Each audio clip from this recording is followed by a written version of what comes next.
that it wasn't about him, it was about other people. The thing that one of the things you wanted to get across was if it's important to Jesus, it needs to be important to us. That's right. Tell me a little bit more about what you mean by that. Yeah.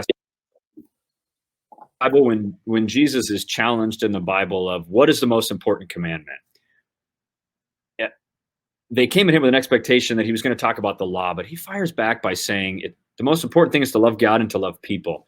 And then he lets us know that everything else in the world, all the law, all of what the prophets have taught us, they all hang on that idea that love is the most important thing. And he was really trying to drive us to this idea that it doesn't matter where we live, what our current ministry or job is, if we are always leading through loving everybody that's around us and trying to point them towards God, we can never go wrong. And I think that has always been a driving force for me. And there's a small lesson I learned in that moment, meeting that gentleman and getting to hear his heart. And as I've learned about Jesus and studied what this idea of biblical love is, it's always towards caring for everybody around and leading them closer towards God. And if it's important for Jesus, like you say, it's got to be important for me, for everybody that I meet, and everybody that I get the opportunity to lead and pour into. Now, with Jesus, he made everybody happy, but but you and I will run into people who we disagree with, and it's not very easy.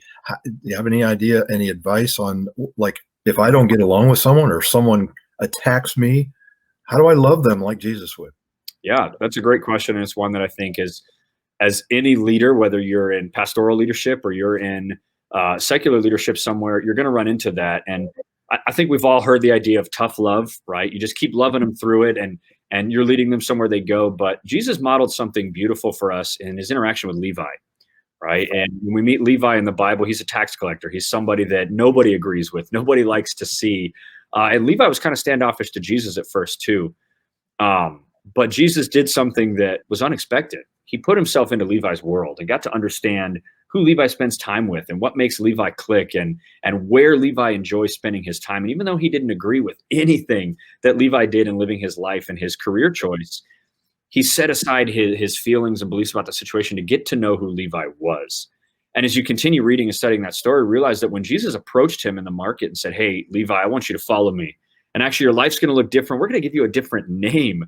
Levi will look back and say, "Hey, this was never been about who Jesus is and who Jesus wants. It's always been about who Levi is and what makes Levi tick." And Jesus, when he got to know Levi and got to know what made him tick and what was important to him, he earned the relational equity to pour into his life to a point when he said, "Hey, there's this thing going on over here and I want you to be a part of it." Levi's only response was, "I know how much you love me. I know how much you care about me. My only response to that is, yes, I'm going to come with you." You learn the relational equity. I like that. Yes. And you earn it by the way that we step into people's worlds and we get to know their families and what makes them tick, and not my will for somebody's life and what I think is best for them in the way that I love them, but learning how do they receive love? What is best for them in their world and their culture, what's going on with their family, and then finding ways that we can love them in their environment. Boy, that's so